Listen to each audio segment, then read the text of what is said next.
কর্মচঞ্চল তামাবিল স্থলবন্দর। ভারত থেকে আসা ট্রাকগুলো সারিবদ্ধভাবে দাঁড়িয়ে আছে, আর তা থেকে কয়লা খালাস করছেন শ্রমিকেরা। ভারতের একটি আদালত মেঘালয়ে উত্তোলিত কয়লা বাংলাদেশে রপ্তানিতে নিষেধাজ্ঞা দেওয়ার কারণেই 2018 সাল থেকে আমদানি বন্ধ থাকে। এর ফলে প্রায় 800 আমদানিকারকের অন্তত 100 কোটি টাকার এলসি আটকা পড়েছিল।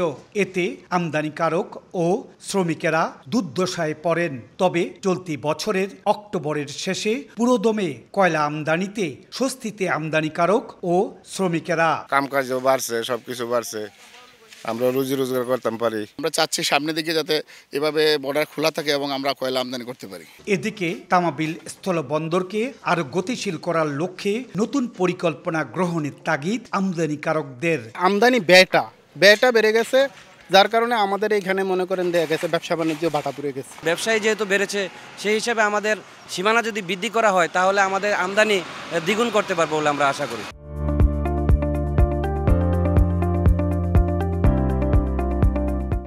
অন্যদিকে ছাত্র জনতার আগস্ট বিপ্লবের পর কয়েক মাস ধরে সিলেটে স্থলবন্দর সহ শুল্ক স্টেশনগুলোতে মন্দাভাব বিরাজ করছে। তবে ধীরে ধীরে এই পরিস্থিতির উন্নতি হচ্ছে বলে জানিয়েছেন আমদানিকারক ও বন্দর কর্তৃপক্ষ।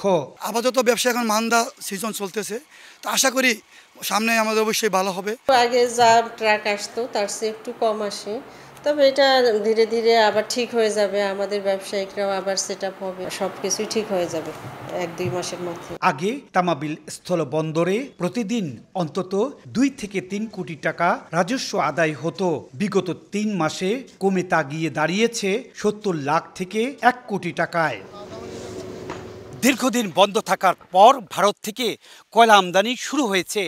ফলে ব্যবসায়ী, আমদানিকারক এবং শ্রমিকদের মধ্যে প্রাণ চাঞ্চল্যতা ফিরে এসেছে।